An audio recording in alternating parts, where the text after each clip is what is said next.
ನಮಸ್ಕಾರ. ಟಿವಿ 13 ಸುದ್ದಿವಾಹಿನಿಗೆ ನಿಮಗೆಲ್ಲರಿಗೂ ಸ್ವಾಗತ. ನಾನು ನಿಮ್ಮ ರಚನಾ ಚಂದ್ರಶೇಖರ್. ಕುಂಭಮೇಳಕ್ಕೆ ಆಗಮಿಸಿದ ರಾಷ್ಟ್ರಪತಿ ದ್ರೌಪದಿ ಮುರ್ಮು. ಫೆಬ್ರವರಿ 15ರಂದು ರಾಜ್ಯದಲ್ಲೇ ಮೊದಲ ನಿವೃತ್ತ ಪ್ಯಾರಾಮಿಲಿಟರಿ ಕಟ್ಟಡ ಉದ್ಘಾಟನೆ. ಅಕ್ರಮ ಗಾಂಜಾ ಮಾರಾಟ ಮಾಡುತ್ತಿದ್ದ ವ್ಯಕ್ತಿಯ ಬಂಧನ. 1954ರ ನಂತರ ಕುಂಭ ಕ್ಷೇತ್ರದಲ್ಲಿ ಸ್ನಾನ ಮಾಡುವ ದೇಶದ ಎರಡನೆಯ ರಾಷ್ಟ್ರಪತಿ ದ್ರೌಪದಿ ಮುರ್ಮು ಇವರು ಮಹಾಕುಂಭದಲ್ಲಿ ಸ್ನಾನ ಮಾಡುವ ದೇಶದ ಎರಡನೆಯ ರಾಷ್ಟ್ರಪತಿಯಾಗಿದ್ದಾರೆ. ಈ ಹಿಂದೆ 1954ರಲ್ಲಿ ಮೊದಲ ರಾಷ್ಟ್ರಪತಿ ಡಾಕ್ಟರ್ ರಾಜೇಂದ್ರ ಪ್ರಸಾದ್ ಇವರು ಮಹಾಕುಂಭದಲ್ಲಿ ಸ್ನಾನ ಮಾಡಿದ್ದರು. ರಾಷ್ಟ್ರಪತಿ ದ್ರೌಪದಿ ಮುರ್ಮು ಇವರು ಮಹಾಕುಂಭದಲ್ಲಿನ ತ್ರಿವೇಣಿ ಸಂಗಮದಲ್ಲಿ 3 ಸಲ ಮುಳುಗಿ ಸೂರ್ಯನಿಗೆ ಆರ್ಘ್ಯ ನೀಡಿದರು ಮತ್ತು ಸ್ನಾನದ ಮೊದಲು ಗಂಗಾ ಮಾತೆಗೆ ಹೂವು ಅರ್ಪಿಸಿದರು. ಈ ಸಮಯದಲ್ಲಿ ಮಂತ್ರೋಚ್ಚಾರದ ವಾತಾವರಣದಲ್ಲಿ ಗಂಗಾ ಪೂಜೆ ಮತ್ತು ಆರತಿ ನಡೆಯಿತು. ಇದರ ನಂತರ ರಾಷ್ಟ್ರಪತಿ ಮುರ್ಮು ಲೇಟೆ ಹನುಮಾನ ದೇವಸ್ಥಾನಕ್ಕೆ ಹೋಗಿ ದರ್ಶನ ಪಡೆದು ಆರತಿ ಮಾಡಿದರು. ಅದರ ನಂತರ ಅಕ್ಷಯವಟ ಧಾಮ್ಗೆ ಹೋಗಿ ಪೂಜೆ ಮಾಡಿದರು. ಅವರೊಂದಿಗೆ ಉತ್ತರ ಪ್ರದೇಶದ ರಾಜ್ಯಪಾಲ ಆನಂದಿಬೆನ್ ಪಟೇಲ್ ಮತ್ತು ಮುಖ್ಯಮಂತ್ರಿ ಯೋಗಿ ಆದಿತ್ಯನಾಥ ಉಪಸ್ಥಿತರಿದ್ದರು.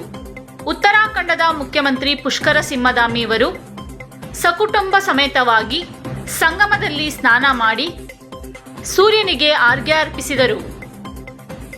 ಮಹಾಕುಂಭದಲ್ಲಿ ಹೆಚ್ಚಿನ ಪ್ರಮಾಣದಲ್ಲಿ ಭಕ್ತರ ಗದ್ದಲ ಆಗುತ್ತಿರುವುದರಿಂದ ಆರೈಲ ಘಟ್ಟದಿಂದ ಸಂಗಮದವರೆಗಿನ ಬೋಟ್ ಸೇವೆಗಳನ್ನು ನಿಲ್ಲಿಸಲಾಗಿದೆ. ಹಾಸನ ತಾಲೂಕಿನ ಕೆಂಚಟ್ಟಳ್ಳಿ ಬಳಿ ನಿರ್ಮಾಣವಾಗಿರುವ ರಾಜ್ಯದಲ್ಲೇ ಮೊದಲ ನಿವೃತ್ತ ಪ್ಯಾರಾಮಿಲಿಟರಿ ಕಟ್ಟಡ ಉದ್ಘಾಟನೆಯು ಫೆಬ್ರವರಿ 15ರಂದು ಮುಖ್ಯಮಂತ್ರಿ ಸಿದ್ದರಾಮಯ್ಯ ಹಾಗೂ ಕೇಂದ್ರ ಸಚಿವ ಎಚ್.ಡಿ. ಕುಮಾರಸ್ವಾಮಿ ಉದ್ಘಾಟಿಸಲಿದ್ದಾರೆ ಎಂದು ಕ್ಷೇತ್ರದ ಶಾಸಕ ಎಚ್.ಪಿ. ಸ್ವರೂಪ್ ತಿಳಿಸಿದರು. ನಗರದ ಎಚ್ಡಿಸಿಸಿ ಬ್ಯಾಂಕ್ ಆವರಣದಲ್ಲಿ ಜೆಡಿಎಸ್ ಕಾರ್ಯಕರ್ತರು ಹಾಗೂ ಇತರರು ಸಭೆ ನಡೆಸಿದ ಬಳಿಕ ಮಾಧ್ಯಮದೊಂದಿಗೆ ಮಾತನಾಡಿ, ನಿವೃತ್ತ ಮಿಲಿಟರಿಯವರ ನೂತನ ಕಟ್ಟಡ ಉದ್ಘಾಟನೆಗೆ ಕೇಂದ್ರ ಸಚಿವರಾದ ಎಚ್.ಡಿ. ಕುಮಾರಸ್ವಾಮಿ, ಮಾಜಿ ಸಚಿವ ಎಚ್.ಡಿ. ರೇವಣ್ಣ, ವಿಧಾನ ಪರಿಷತ್ ಸದಸ್ಯ ಸೂರಜ್ ರೇವಣ್ಣ ಸೇರಿದಂತೆ ಜನಪ್ರತಿನಿಧಿಗಳು ಭಾಗವಹಿಸಲಿದ್ದಾರೆ ಎಂದರು. ಕೇಂದ್ರ ಸಚಿವ ಎಚ್.ಡಿ. ಕುಮಾರಸ್ವಾಮಿ ಅವರಿಂದ ಕಟ್ಟಡ ಉದ್ಘಾಟನೆ ಆಗಮಿಸುತ್ತಿರುವ ಹಿನ್ನೆಲೆಯಲ್ಲಿ ಜೆಡಿಎಸ್ ಕಾರ್ಯಕರ್ತರ ಹಾಗೂ ಮುಖಂಡರ ಸಭೆಯನ್ನು ನಡೆಸಲಾಗಿದ್ದು, ಅಂದು ಹೆಚ್ಚಿನ ಸಂಖ್ಯೆಯಲ್ಲಿ ಜನರು ಸೇರುವ ನಿರೀಕ್ಷೆ ಇದೆ ಎಂದು ಹೇಳಿದರು.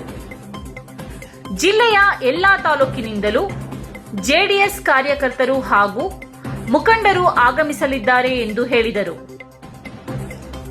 ಇದೇ ವೇಳೆ ಜೆಡಿಎಸ್ ತಾಲೂಕು ಘಟಕದ ಅಧ್ಯಕ್ಷ ಎಸ್ ದೇವೇಗೌಡ, ಜಿಲ್ಲಾ ಪಂಚಾಯಿತಿ ಮಾಜಿ ಅಧ್ಯಕ್ಷ ಬಿಆರ್ ಸತ್ಯನಾರಾಯಣ್, ನಗರಸಭೆ ಅಧ್ಯಕ್ಷ ಎಂ ಚಂದ್ರೇಗೌಡ, ಸ್ವಾಮಿಗೌಡ, ಸದಸ್ಯರಾದ ವಾಸುದೇವ್, ನರೇಂದ್ರ ಬಾಬು, ಎಚ್ಡಿಸಿಸಿ ಬ್ಯಾಂಕ್ ನಿರ್ದೇಶಕ ಬಿದರಿಕೆರೆ ಜಯರಾಮ್ ಅವರು ಉಪಸ್ಥಿತರಿದ್ದರು.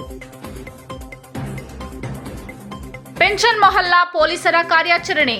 ಅಕ್ರಮ ಗಾಂಜಾ ಮಾರಾಟ ಮಾಡುತ್ತಿದ್ದಂತಹ ವ್ಯಕ್ತಿ ಬಂಧನ. ದಿನಾಂಕ 10/2/2025ರಂದು ಪೆನ್ಷನ್ ಮೊಹಲ್ಲಾ ಪೊಲೀಸ್ ಠಾಣಾ ವ್ಯಾಪ್ತಿಯ ಉದ್ದೂರು ರಿಂಗ್ ರಸ್ತೆಯ ಡಾಲರ್ಸ್ ಲೇಔಟ್ ಬಳಿ ಅಕ್ರಮವಾಗಿ ಗಾಂಜಾ ಮಾರಾಟ ಮಾಡಲು ಪ್ರಯತ್ನಿಸುತ್ತಿದ್ದ ಆರೋಪಿಯನ್ನು ದಸ್ತಗಿರಿ ಮಾಡಿ 34,500 ರು ಮೌಲ್ಯದ 1.070 ಕೆಜಿ ಗಾಂಜಾವನ್ನು ವಶಪಡಿಸಿಕೊಂಡು ಪೆನ್ಷನ್ ಮೊಹಲ್ಲಾ ಪೊಲೀಸ್ ಠಾಣಾ number 27/2025 column 20B A 8C 22A NDPS ಕಾಯ್ದೆಯ ರೀತಿ ಪ್ರಕರಣ ದಾಖಲಾಗಿರುತ್ತದೆ.